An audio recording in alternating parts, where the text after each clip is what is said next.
Hey everyone, thanks for tuning in to the Ride Life podcast. This episode is sponsored by Matt from Burnt Up Wood Burning, who specializes in making custom wood plaques. Check him out on Instagram at Burnt Up Wood Burning and go find that last piece you need to finish up the man cave or perfect your garage. Nothing better than a one-of-a-kind specialty. And you'll be supporting a local motorcycle rider and a local business. Also, go give the Ride Life podcast, the Ride Life Brian, and the Ride Life Jim a follow on Instagram. Subscribe on YouTube at the Ride Life podcast. Thanks for all your support and enjoy this new episode.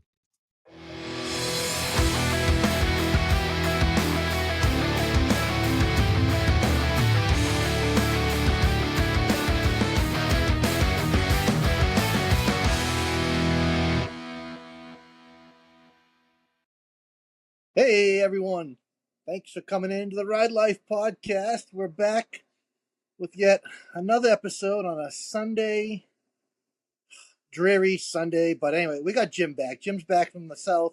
He didn't bring any warm weather because this weather is, Jim, I know we live in New England and I know we complain about the weather, but this is getting ridiculous. How much snow did you get? About 3 inches. All right. My stepdaughter reached out. They got 7 inches of snow in Hubbardston. I saw that. Yeah, Ashburnham out in Western Mass, they got hammered. So, yeah, we got 3 inches of snow. It's already gone. But still, just walking the dogs, slipping and sliding, I'm done with it. I'm just done with the snow.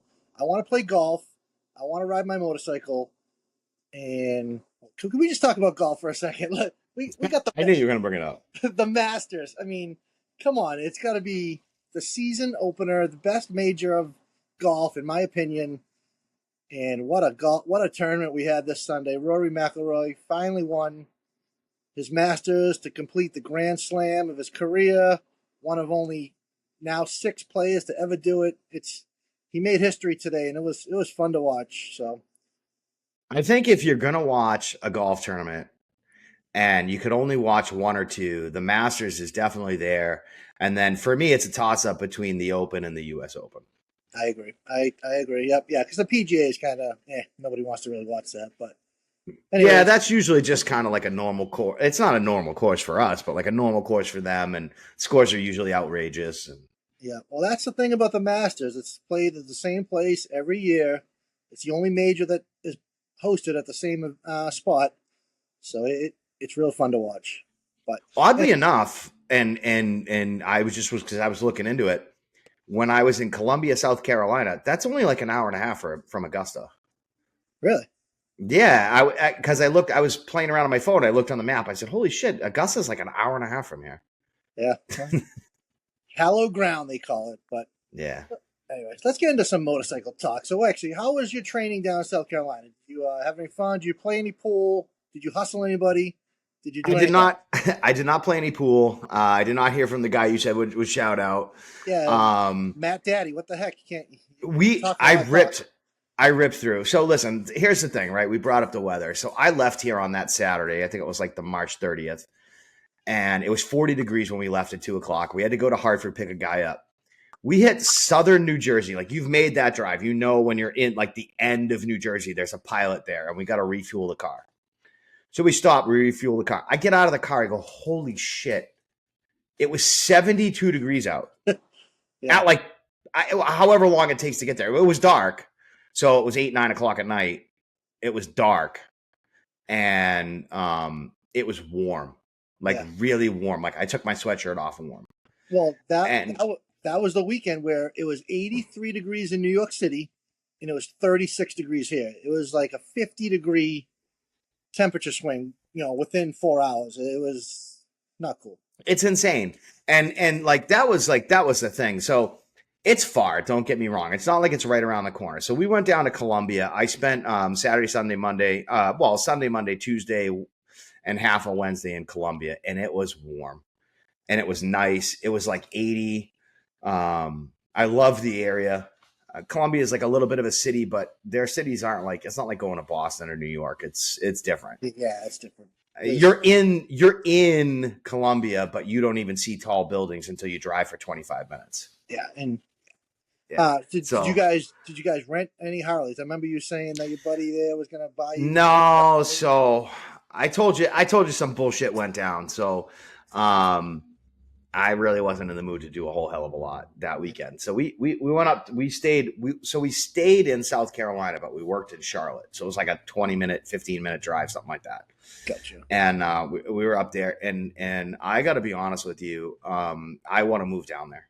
I came back here, and I was like, it sucks here. It's not just the weather. It's not just the weather. Everything is so dense. You're just on top of each other, and you go down there, and you could be like in the country, like in the real country, but yet be 25 minutes from like a grocery store. That's why New Hampshire has become so popular, because we had that. Now everybody's moving here. But anyways, let's talk. Oh, so are you forklift? I am forklift ready. I started yesterday. They were like, "You want the weekend off?" I'm like, "Nah, I'll just work." I don't know. That's just how I am. I like working. I love driving that truck. I got Brian. This thing's got little baby stacks on it. I'm 10'3". Nice. Going anywhere with that thing. I'm 10'3". The only thing I got to really watch is weight restrictions. Yeah. But the other thing is too, like I was down there, all I could think about was riding. There were bikes everywhere, all kinds of bikes, everything you could imagine, Harleys, sport bikes. And I'm just like, I can't even take my bike out. It's so nasty here. I've been wanting to. It's been snowing. They salted my road. It's just ridiculous. And today, I think it got up to about 37 degrees. It's just. If you're not from the Northeast and you're listening to this podcast, right? If you're in a warmer climate, you don't know what it's like to have road salt and sand on the road. And like, not just what it does like mechanically to the vehicles, but like the cars are dirty all winter long and into the spring. They're filthy. You get one, little like quarter-inch of snow and they're out there salting and sanding. That's it. You got to wash your car all the time. Everything's dirty everywhere. And then in the spring it dries out and it gets dusty. Down there, it's like everything was so clean, like and pristine. And it's like they don't have anything but red clay down there. Yeah, I know. But it was awesome. We're up here. What do we got for events coming up? We got Laconia, we got America, so we got things to look forward to, Jim. So I got a little bit of bad news tonight about Laconia. I mean, not major bad news, but a friend of ours that was planning on coming up isn't going to be able to get the time off to come up. So really, yeah. Danny's husband Jason isn't going to be able to make it up. Can't get the time off from work. He's got a new job, so she's still going to try to plan a trip up. I just don't know if it'll be Laconia. Okay, all right. Yeah, which is a huge bummer because I'm really looking forward to meeting both of them. Actually, me and Jason we text all the time now. Yeah, he's a good dude. So yeah, that's cool. All right, what do we got tonight, Jim? We have Facebook drama that leads to a shooting. We're going to talk about which is just fucking unbelievable. Like unbelievable. That guy's just a joke in the motorcycle community. You know how it is. The motorcycle community we're a tight knit. We got people that enjoy motorcycles and they're just good people. Then every group, every car group, every whatever pool group, there's always a guy that's just kind of a dink. So I guess this guy Michael Hale, he always causes drama on Facebook. He owns his own business. He runs shit to the ground, and he just does stupid shit to piss people off, and it's just not a good human, right? So apparently, I guess he got into a Facebook argument, keyboard warrior. Oh, I'm not sure. I don't even know what it was. If you guys know what the initial fight was over, just shoot me a message. I'd love to know. But apparently, they got into a heated argument. A couple days went by, and Michael found out where this guy lived. He lived in a trailer park. So, I mean, that's the first sign, right? I'm not going to show up to somebody's trailer, right? That's right. So, pulls up to the trailer, I guess, goes up to the front door, and the guy shoots him twice with a shotgun right in the chest. And that wasn't it. So, I guess after he shot him, he tried to rip his tongue out. He tried to cut his tongue out of his mouth. Like, this guy is... What the fuck? But I hate saying, but this guy deserved it. Like, just the things he pissed off so many people, Cruzy, just everybody, all the big people in our community just, couldn't stand this guy. And, he finally got, so you see the post, right? And you always see, a couple people that feel bad, but like there was nobody. Everybody in that post was, oh, he had it coming. He had it coming. There was nothing good to say about this guy. So You know, you like you see a lot of stuff on him like that. Like, I ran across some stuff like, hey man, this guy canceled my order. He won't refund my money. He won't get back to me. I ran across a video of a guy like challenging him to a fight. Like, hey, if there's anybody that can like sanction a fight in a ring, like I want to fucking fight this guy. Like, yeah, let's get it going. You know? that was Cruzy. He wanted to do a fight because Yeah. yeah, he was just like that. Like if you ordered a part from him and you emailed him saying, you know, he'd get all pissed off and cancel your order and just, you know, it's just not a way to run a business, and it's just not a way to be a human being. You just, you know, I feel like for the most part, like the motorcycle community, everybody does their best to get along. Like all of the people that are vendors, manufacturers, like everyone always, at least at a bare minimum, tries to find a way to get along and do the right thing and protect their own reputation. You know, so when you get someone like that, they're like an outlier, and it yeah, doesn't take long for people to just shit all over them. exactly. Like if you're in this industry and your friend succeeds and does good and you're not happy for him, then you're in the wrong spot. You just so that's Yeah, it why just makes you a bad fucking person. exactly that's why you should do all your shopping at rollandthrottle.com. Go support Drew. Facts. Yeah, good dude out there doing everything for the motorcycle community. So he's got a brand new website. Go check it out, rollandthrottle.com. You know, he doesn't know I'm saying this. He doesn't ask me to say it, but he's just a No. good dude. And I mean, we'd like him to pay us to say it, but no, he definitely is not doing that. He's like, no, fuck you guys. No. And he's just a good guy and like a really good person with a really good, I mean, the website is much improved. oh, That would be the only thing that I think that if I could complain about before was like, I kind of didn't like navigating his website.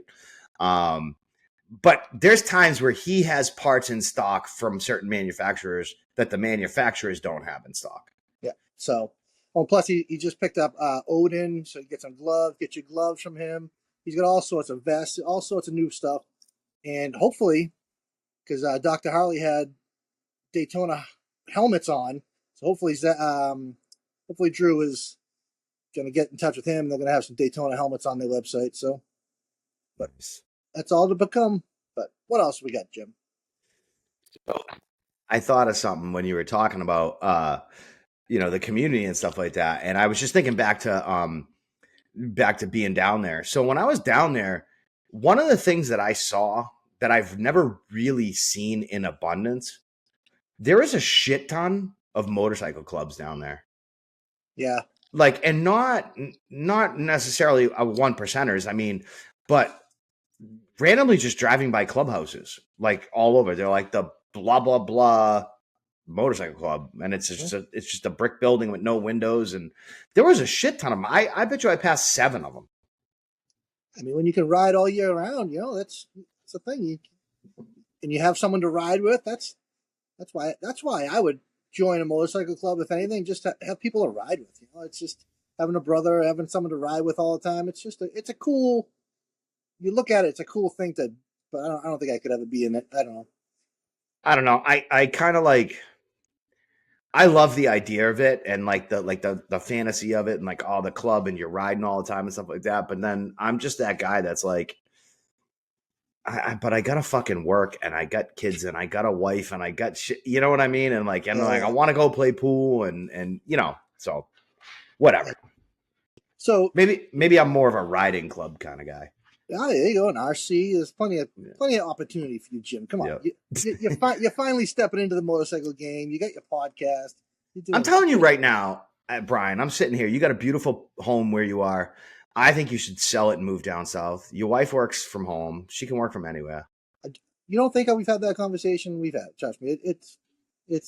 I'd love it, but it's not I the way mean, it's right. a lot of the stuff that I like that's down there, I don't like. You would like, but like a lot of stuff you wouldn't care about, like $5 cigarettes. I'm like, I just paid $9. They were like, I bought these like cheap cigarettes. They were like $4.89 a pack, and I'm like, babe, I just bought 2 packs of cigarettes for less than I can buy 1 pack up north. How many cigarettes come in a pack up here? Like 20. 20 cigarettes. Okay. Yeah. All right. I've never smoked a cigarette. You know that. Yeah. Yeah. But did you go to a Twin Peaks when you were down there? I did go to Twin Peaks. Yeah. I went to a Twin Peaks I think we were in Scottsdale, and I have never been to them. I always seen them online. I always heard about them, and I don't know if it was as good as they say, but it was good eye candy. We'll say that. So the guy that I was training with did not research this, not stating this as fact at all, said that Twin Peaks was formed out of Hooters. So there's some, whether it was a husband and wife and one they got divorced and one kept Hooters and the other guy opened Twin Peaks, or whether it was two brothers or what, it was that kind of a thing. And that's where Twin Peaks kind of came out of. So we went to the Twin Peaks Friday, like the first Friday I was there. The food was decent. The service was a little bit slow at first, and then it kind of picked up. But I mean, I liked it. Everything's slow down there. Yeah. So we sat outside, like not outside. We were undercover, but we were like, my back was against like a waist high steel thing, and we had the open air and everything. It was awesome. Yeah. Well, it's nice when you can sit outside and not freeze your ass off and have dinner. Yeah. So when I was at Twin Peaks, I mean, we might as well just get into this. Listen, I don't drink Sam Adams. I just don't. I'll occasionally have one here and there. But I was down in North Carolina, so I'm like, all right, I'll be ironic. I'll have a Sam Adams. They had no Sam Adams. They were out. Why is that ironic? Sam Adams is a Boston beer. I know. So it's ironic that I don't drink Sam Adams when I'm close to Boston, but I'll go to North Carolina and drink Sam Adams. All right, so I'll tell you a quick funny story. So I don't eat lobster. I've never had a lobster. I do now, but lobster rolls. So the first time I ever tried a lobster, I was up in Montreal somewhere and went to a Red Lobster. like, why would you go to a Red Lobster to have a lobster when, in my backyard I got Maine lobsters? So right. There was a seafood restaurant down there near where we were staying, and like when you looked up restaurants to eat at, it always came up. It was like number one, Dave's Seafood, and I'm like, first of all, I'm not a big seafood eater, so it wouldn't be at top of my list. Second of all, I'm going to eat seafood down here when I don't eat it where I get fresh caught, cod, haddock, lobster, all that stuff that people love. Yep, I know. That's what I'm saying. So yeah, listen, it's funny with like little things like that, the way you think, and all I could think of when I was down there, I was like, I want to be riding my motorcycle and I want to be living in the woods, driving like a side-by-side or a four-wheeler or something. Yeah. And it's the dream. It's so nice down there. And all the roads are like nice. Like I probably saw 4 potholes the whole entire time I was down there. Yeah. Well, they don't have frost heaves. They don't have any of that crap. Yeah. Charlotte, the guy was saying Charlotte has like periods like in the winter where it gets into the 30s, but it's not extended. They get snow. He's like, yeah, we get snow every like 3 or 4 years. Did you go into any Harley dealers? I didn't. I drove by a couple of them. One was Tully. I drove by that one a couple of times, and one was another big. It was big. It was a really big Harley dealer. But like the guys that I was with weren't really gonna like come with me, and so we were in one rental car. So like if I took off for 2 hours to go to 2-3 hours to go to the Harley dealer, and they needed the car, it's like I wasn't around. So yeah, it was that kind of a thing. I think it was the first Saturday that you went away. I went to L.A. Harley Davidson, not Los Angeles, Lewiston, Auburn, Maine. Oh, okay. And they had a stunt show going on. The Crooked North crew had a stunt show going on. Oh, so you did go to that? I saw a ton of videos. Yeah. Who posted that I saw? I was watching. Yeah, Chris, Garage Mayhem. Garage Mayhem. Yeah, Garage Mayhem. Yeah. So yeah, he did a live on it, but there was still snow on the ground. It was freezing. They killed it though. They were kicking ass, wheelies, hand grab, everything. It was a good stunt show, but I couldn't stay long. I was freezing. It was ridiculous, but it was fun to see a stunt show in the middle of the winter. Yeah, right. I mean, listen, I got a tan. I was getting in the shower the other day. I'm like, holy shit, I got a tan. I can't even imagine going outside in a t-shirt right now. I mean, just being outside in a Yeah. t-shirt would be great. It would be nice. It's nice. It's nice to live in a place where your face doesn't hurt. Yeah. So, But but I don't know if you can see behind me, Jim. You can see my my new addition to my studio, my Ride Life podcast. I can Platform. see it. I got one too. Look at Yeah, this. Let's Matt. see. Matt from Burnt Up Wood Burning came through, made us these sick plaques. This thing is like it's so high quality. And like, listen, he did this for us. It was something that he did for us. You know, didn't charge us anything, and he didn't cut any corners on it. He put a lot of work into it. You know, he put the little hook on the back. Like he could have said, like, fuck those guys. They can buy their own little hook and screw it in there so we can hang it up. You know, I don't know how well you can see it, but the detail is phenomenal. The one thing that I think is amazing because it's our logo is in here burning all this like close like that and kind of putting in the logo, but then also like that stripe is so perfect like to the bike. Yeah, You the know, anniversary bike. Yep. it's unbelievable. Yeah, he will be at the Ride Life barbecue on June 21st. So him and I don't know, maybe him and his son will be here for the barbecue. And spoiler alert,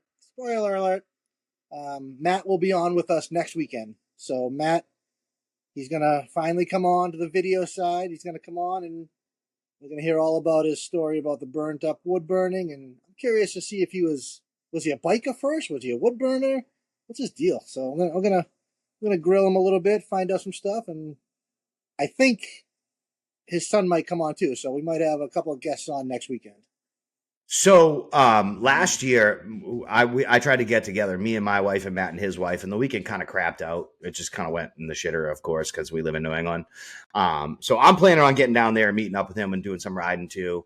And I reached out to his son, who does really cool custom builds and things like that. And he'll definitely come on his own episode if we want him to. Okay, all right. So I wasn't Yeah. sure. So if he wants to pop on with Matt, that's cool. But we could spend a lot of time talking to his son about what he's got going on. Yeah, I think Matt might be a little concerned. He might run out of things to talk to, so he wanted his son to come on and kind of have a little banter, which is fine. We can chat it up in the life. Matt doesn't understand how desperately we crave to talk to other people. So, oh, speak for yourself, Jesus. Listen, last weekend you had a break from me, and you had to have two guests. That's how fucking immense my personality is. You couldn't have one; you had to have two just to fill this seat. Oh my god! So. Yeah. Tough shoes to fill over there, you know. So well, it is. I'm at this point. I feel like, are we even going to ever be able to ride, or should we just keep them in storage for the fucking year? Mine are just sitting on the tenders. Just, I mean, one, I know we've talked about the weather a lot already, but one, we can't ride. Two, it really demotivates me. I don't want to do anything in this crappy weather. And three, fact. I don't even have a three. I actually want to go to work and make money so I can buy parts for the bikes I don't ride. Right. So, anyway. But like, you know, remember when Danny was on before Daytona and she's like, when does the riding season start up there? And I was like, usually like March. And you were like, no. No. But it kind of like usually by the end of March, you get some warm days where you can get out. And the warmer days that we've had, it just pours. Yeah. Oh, do you remember when I picked up my first Harley from Boston Harley? Yeah, I picked it up in May. And I don't think it was warm. I don't think it was cold. It was just kind of a, average day, but it wasn't nice. That's for sure. No, it was probably like, honestly, if I remember correctly, it was probably like 65 and overcast. Yeah, exactly. Yep. And it rained that night because remember when we were up in Wyndham and we were coming back, we got fucking soaked. Yep. My first experience getting rained on a Harley. I love it. I still remember it. Still remember it to this day. But you do kind of look back at that stuff though. Like we've talked about it before. You look back at that stuff and you go like, that kind of sucks when you're in it and you're miserable. But then looking back, you remember it. Yeah, for sure. You know. But you know what I remember? It's time for a beer check, Jim. All right. You have a beer tonight, right? You want to go first? I have a beer. No, go ahead. All right. So my younger brother Michael had this perfect beer for me, gave it to my other brother Sean, and then he forgot it. So I was supposed to get a really good beer for this weekend, but I ended up, Garage Mayhem was actually over my house this morning, and we worked on his Honda. Ugh, that, I'll That tell you one. I'll tell you one let's thing. talk. Working on four carburetors at once is a pain in the ass. No need for that. But all right, so tonight for my beer check, I have. I gotta get this right because he Maine's. This is New England's first craft brewery. That's what they're claiming. So this is Maine's Summer Ale. It's brewed right in Portland, Maine, by Geary Brewing Company. Right in Portland, Maine. Not too far. It's a pretty light beer. 6% alcohol, though. Man, that's right up my alley. And it's good. It is like, I drink a lot of Coronas. I'm a big Corona guy. And I could almost switch to these instead of Corona. It tastes very similar. Not similar, but. So, Maine's Summer Ale, I'm gonna give it an 8 out of 10. I would definitely drink again. This is a drinkable again item. Sure, That drinkable item. You're so fancy. So listen, I kind of cheated for tonight because I really wanted to have another one of these. So I told you I wanted to get the Boston Lager. They didn't have any Boston Lager, but on Friday night they had $4 22-ounce drafts of this beer called Shiner Bock. And I asked the girl, I said, "What is this Shiner Bock?" And she's like, "I don't know. I don't really drink." Well, I'm like, whatever. It's $4 for 22 ounces. I'll try it. If it sucks, I'll get through it. It is so tasty. So it's Shiner Bock. It's brewed in Shiner, Texas. I'm assuming it's Shiner. It says independent to the last drop.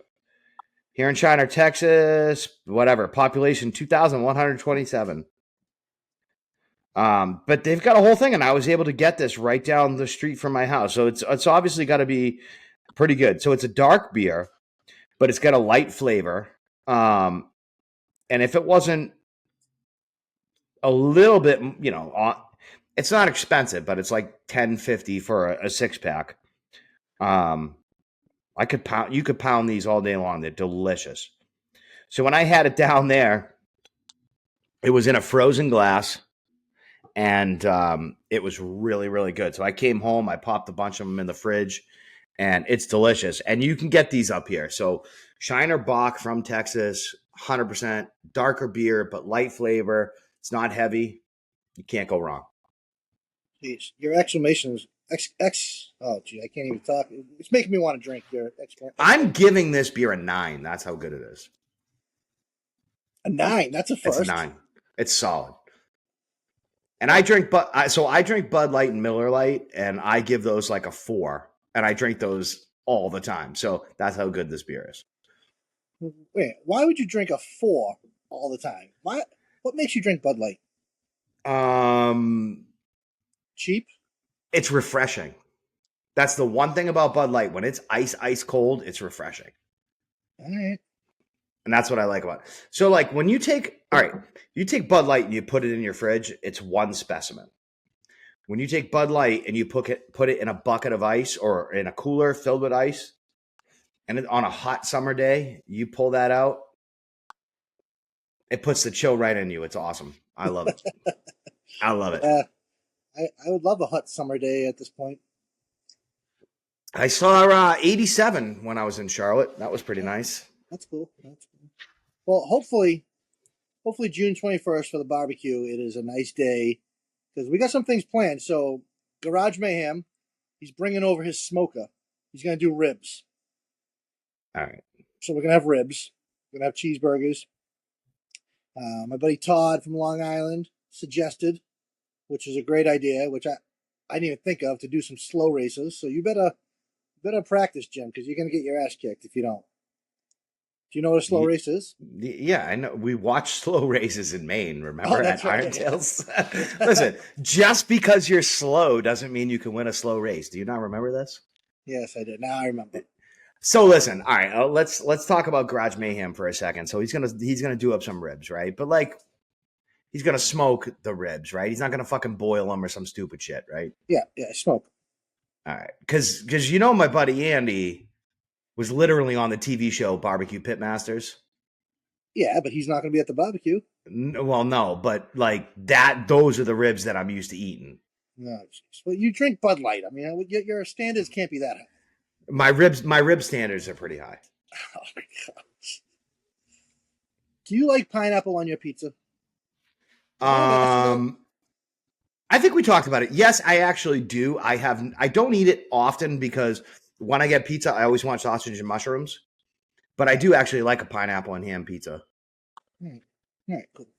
All right, that's enough. Food this talk. This podcast is fucking all over the place. Whatever, it doesn't matter. So I know. Well, it's like that time of year, like you said. Like I just want to ride. I have no parts. I bought a new front tire for the Dyna. I bought the tire machine. Haven't even done it yet. I got nothing to buy really. I need to ride them and break them so I can do something. Actually, I do have something. It's like where we are in the motorcycle season up here right now, right? So it's like you just went to the store with your mom when you were fucking 7, and she bought you that kick-ass new toy that you want, but you can't open it. Like, and your mom's like, we got to go to the grocery store, and we got to go here, and we got to go there, and we got to go here. And it just the whole time you're in the back of the car, you just got that toy in your hand, it's in the package, and you can't open it. That's where we are right now with our motorcycle season. It's you're almost there, but you just got like 5 more things you got to do before you get there. Yeah. So you think with this new job, you're going to be able to get your Sawicki pipe from Rolling Throttle or what? Yeah, if I don't spend all my money on lawyers, but yeah. All right. That's a whole nother podcast. Yeah, no, I'm not getting into that on this because no. All right, but I'm not. It's that time of year. We got some swap meets coming. Yep. Have you ever been? I mean, have you ever been to a swap meet? So I went to a swap meet one time before I had Harley. So when I don't even know if you remember this, when I lived in Millbury, like 2004 ish. Yeah. There was this dude, Mark. It was a cruiser. I don't even remember if it was a Harley or a Metric V-twin at this point. Mm-hmm. But he was like, yeah, we'll go out for a ride, like, whatever. So we went for a ride, and there was a swap meet in or around Sutton, Oxford area. Okay. And we went for that. But it was all, I would say, chopper, Harley stuff. Like there was nothing for me, like, cause I was still on I still had the Triumph. So there was nothing for me there. So I don't really remember like anything jumping out as me as like, oh, this is a super great deal. I mean, there was a lot of like leather stuff. There was a lot of like little bits and pieces of things that you could use for other shit. But that's the only swap meet I've ever been to. Okay. Yeah. I mean, I really enjoy swap meets, especially when I'm redoing the shovel or I'm looking for that certain part.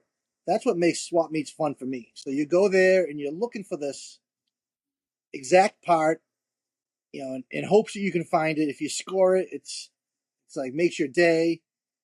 But you can also find other things. But I feel like whenever you go to a swap meet, you got to have something in mind that you want and you're looking for it. Because if not, you're just kind of glancing over the tables. You're not really paying attention. You just kind of, oh, that's cool. But if you go in there looking for something, that's when a swap meet is fun.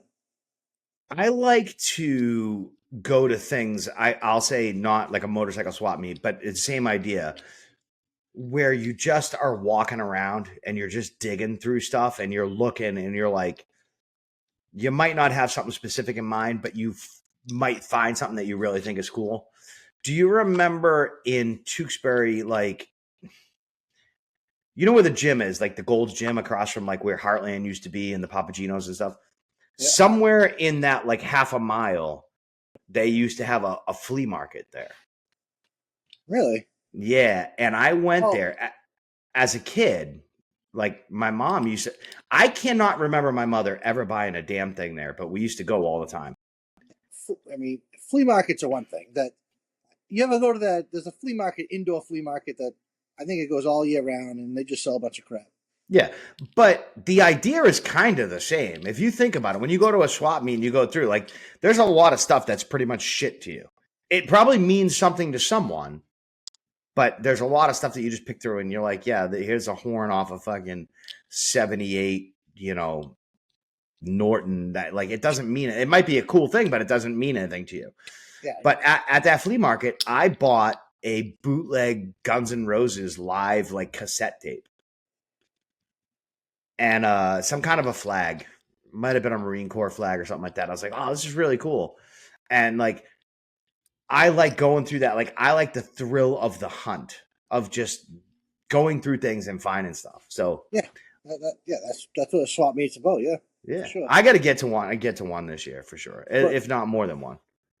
I think today, Sunday, April 13th, as we record this, the Stafford Speedway, Stafford Springs, Stafford something, they had a huge swap meet today. Harley parts, everything. So that went on today, and it's kind of far of a ride for me. Yeah, but Keene, New Hampshire, I believe is coming up. They do one in the spring, one in the fall. yeah. They got some good stuff, but I feel like they all caught on and they kind of know the current prices, so it's tough to get a good deal, but you still can. You get Yeah, those I guys like that get rid of everything. Yeah, I like kind of like you meet the old timer that has a bunch of stuff and he's really looking to just get rid of it.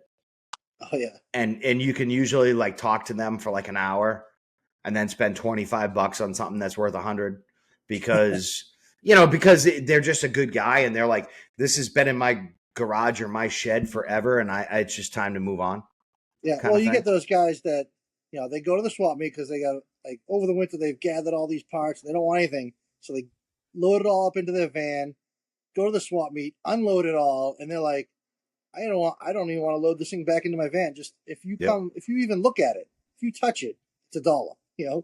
That's how I would be. Yeah. So in Hubbardston, there's it's a flea market. It's an outdoor flea market. It's called Rieta Ranch. And if it's not the weekend, it's every Sunday. It's open. And people go in there. If you have the patience to walk around, there's always motorcycle parts. There's always stuff.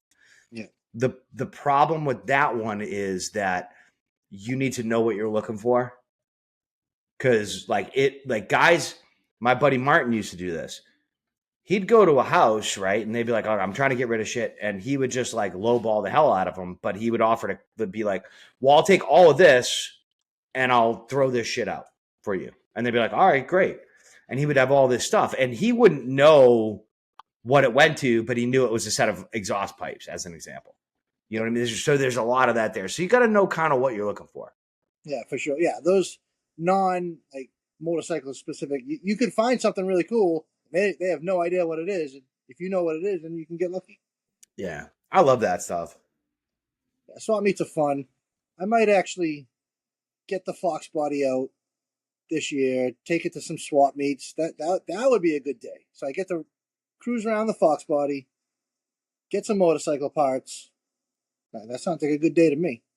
It's not a bad part. I mean, it's all about, I think, when you go to stuff like swap meets and stuff, it's all about the adventure.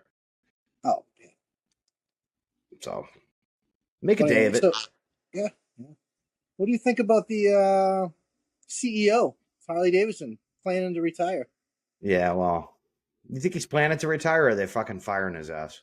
I don't know. There's some sketchy stuff going on with other board members being pushed out, or I glanced. I didn't really read the full article, but there is some shady stuff going on behind the scenes, and I don't know. So there's a lot of stuff like that when you're talking about big businesses, or you see it a lot in sports too, where it's like, listen, we're gonna fire you, but if you want to save face, we'll put it out there that you're resigning or you're retiring or you're leaving or whatever. Yeah. Besides, I don't want to get into all the woke shit and whatever else. Like, I thought he'd be gone after that. Yeah, and I just don't want to get into it because it's just I don't have that kind of time in my life. But the reality of it is that there's countless numbers of articles like The company's struggling. Sales are down. Part sales are down. They're talking about manufacturing being moved overseas, which maybe now that there's all these tariffs and things like that, maybe that'll change. But people in Milwaukee worried about losing their jobs and all of that. I wouldn't be surprised if he was being let go, and they're just kind of like, we're going to do this the right, we're going to let you just say you're retiring or you're resigning or whatever, because they want to keep up like the appearances of like, no, there's no trouble at all. Cause that's, if you ask Harley, they're like, no, we're everything's great. Yeah. Everything's perfect, Yeah. And I'm sorry, I can't even believe he's been there 5 years. I feel like it was just not long ago he was stepping in. I thought it was about 2 years ago. Yeah. So it's like 5 years he was there, and I don't, he didn't do what he was supposed to do. So that they're bouncing him. Yeah. And sometimes with a company like Harley Davidson, right?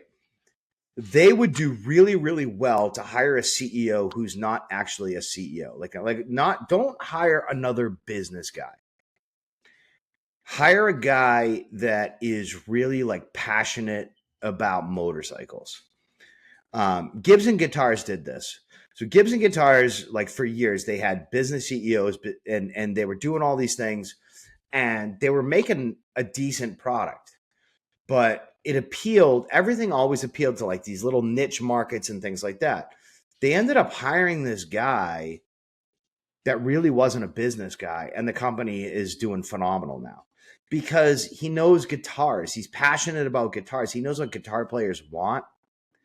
That's what Harley Davidson needs. They need a guy who's really got their hands dirty and their feet on the ground, and like they're out there, like they're at the rallies, and they're not at the rallies going, look at how great we are. Look at this fucking $130,000 motorcycle. Like, they need a guy who's just going to go out there and listen to people and be like, what do you want? Like, what do people want?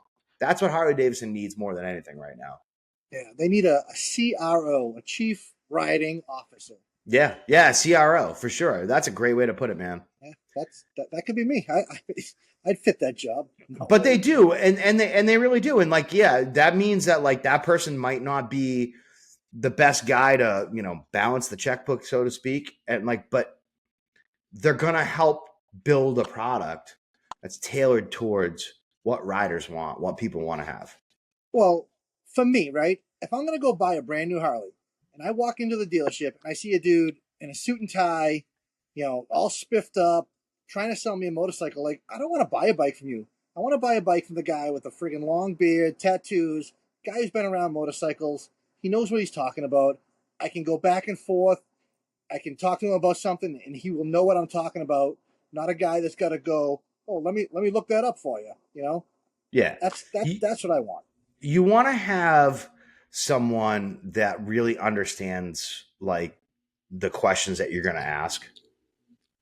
When you go in, and it really doesn't matter if you buy anything. Like, how many times do you like buy a TV, or like you ask a question like, oh, how many HDMI ports does this TV have? And the guy's like, I don't know, man. Like, and you're just like, oh, okay. And you may or may not buy the TV. You might open your phone and Google it and see, but it's the same thing. But like, you're talking about major purchases. Yeah.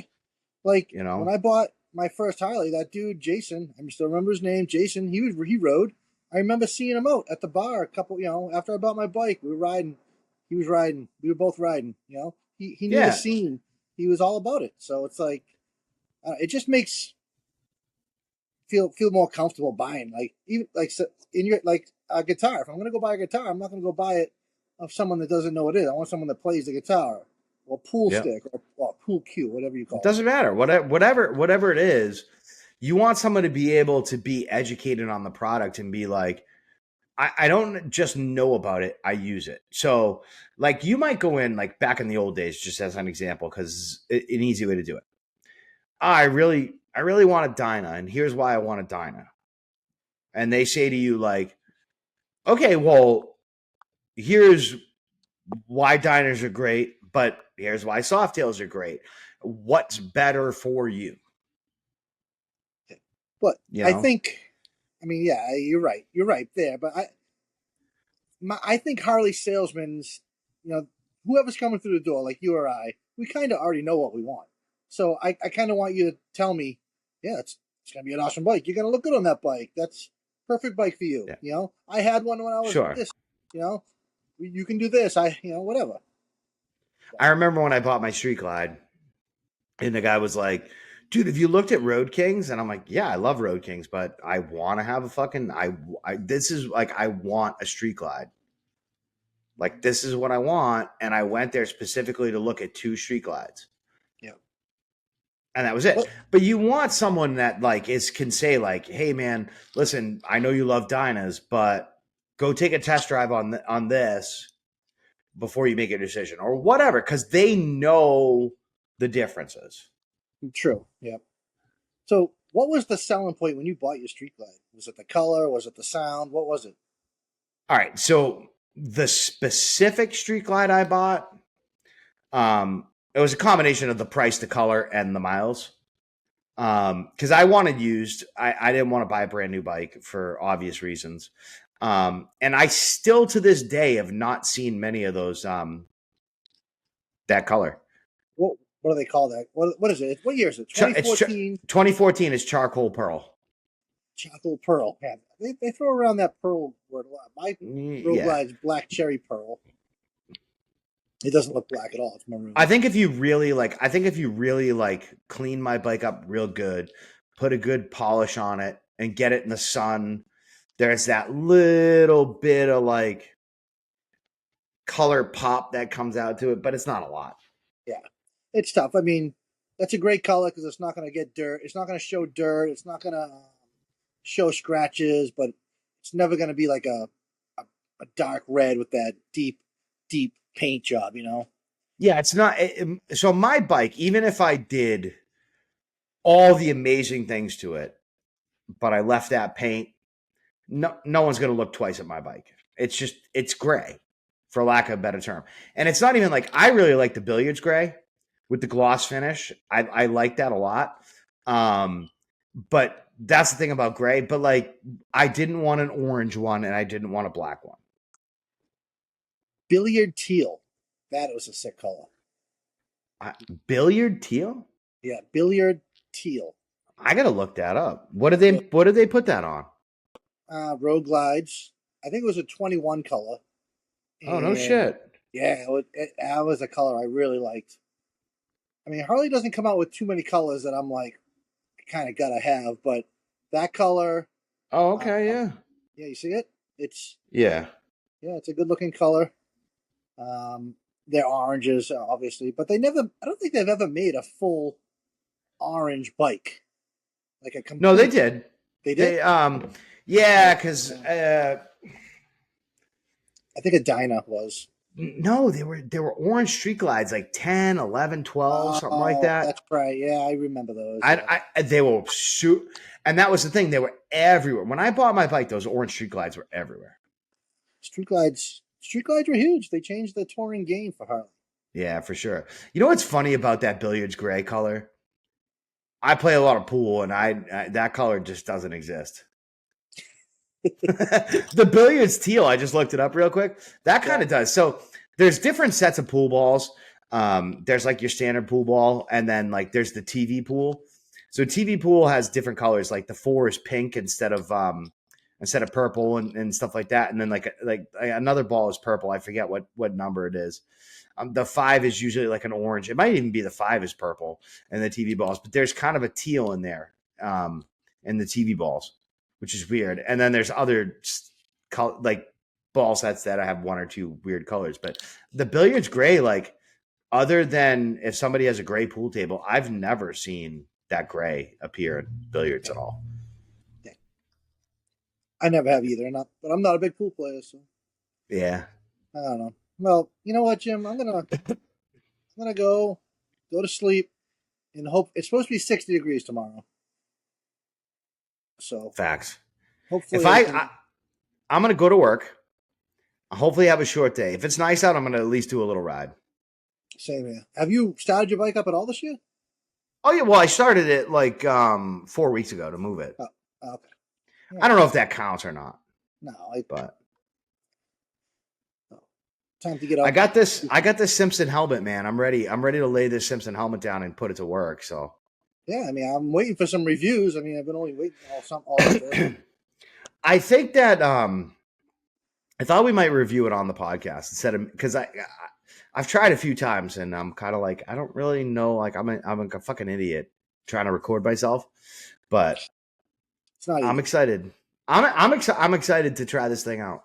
All right. And hey, so we got some requests. Maybe we're gonna do a YouTube live. We're gonna do I don't know when. We haven't figured it out yet, but it'll be like a Saturday night. We'll just do like a quick live, not a quick one. Just come on, see who's coming on. Give you guys a chance to ask us some questions. Just shoot the shit with some people. All right, so let's do this. Let's ask the people what would be better for you. Saturday night, Friday night, Thursday night. What's better for the people? What's a good night for a live? That's a good one. Yeah, because if we're gonna do it, let's make sure people are able to tune in and be there and interact. Yeah, I mean, but you don't expect a ton of people to come on the live, but just get a few, get some questions going, mix it up a little bit. I think it'd be fun. I think that'll be a good time. All right, cool. And we could do it from right here. We just gotta put some links in and do that, and we'll be ready to go. Yeah. I got a new MacBook Pro coming, so I'm gonna maybe the camera's gonna be a little better because I've noticed I was a little on YouTube. It's a little pixelated for my. But yeah, if you get a MacBook Pro, the camera's gonna be crystal clear. Yeah, so it'll be nice. And you'll like the integration with the microphone and stuff from there. Yeah. Well, yeah, I got a couple of different microphones set up, so we have in-guest studio. We'll have some options. And all those Macs have Bluetooth. Oh, really? Yeah, Macs have Bluetooth, so you'll be good to go with that. Nice. All right, we're gonna sign off, but real quick for anybody that's like a PC guy, I have a PC. If you want photo editing, if you want Bluetooth, if you want like digital stuff for creation, you can't go wrong with a Mac. What do you got for a computer? So I just have like this is like an Omen. It was a gaming PC I brought from the kids, and it does the trick because it's got the good processor in it. But like if I was starting right now and I had nothing, I would never buy a PC. I'd buy a Mac. Yeah, that's why I got it. I have an iMac right now that is, I guarantee you, 12 years old. And if I fired it up right now, it would run like exactly the way I bought it. Good. Whereas every PC I've ever had, it's just they slow down over time. Yeah. So. You know why that is? No, Jim, why? All right. Well, I'm going to bore the people real quick, but I'm going to tell you. So the reason that Microsoft and Windows is so much bigger than Apple and Mac in terms of like, it's caught up a lot now, but like back in the day, Microsoft basically made it just about free to program for Windows. So they made it really, really accessible for people to program, people to create codes and create software. Apple has always been, it's very closed. It's usually been expensive. A lot of software manufacturers, like you'll go and you'll say like, oh, I want to buy this program, and it's only available on PC because they didn't pay for the Mac thing to get it. So because of that, there's been far less access to Macs for like viruses and malware and things like that. Yep, I'm awake now. Yep. Yeah. No, it's good. It's good information, man. Yeah. So, all right, well, get on your computers and go over to the Ride Life Podcast on YouTube. Subscribe. It's free. It helps us out. It helps. Throw a like, subscribe. Go on Instagram, Ride Life Podcast on Instagram. We're gaining some followers. We might even do another giveaway soon, so stay tuned. Facts. What about, the Ride Life Jim, the Ride Life Brian. All good stuff. All right, man. We'll see you next Tuesday. All right, I'll see you next Tuesday.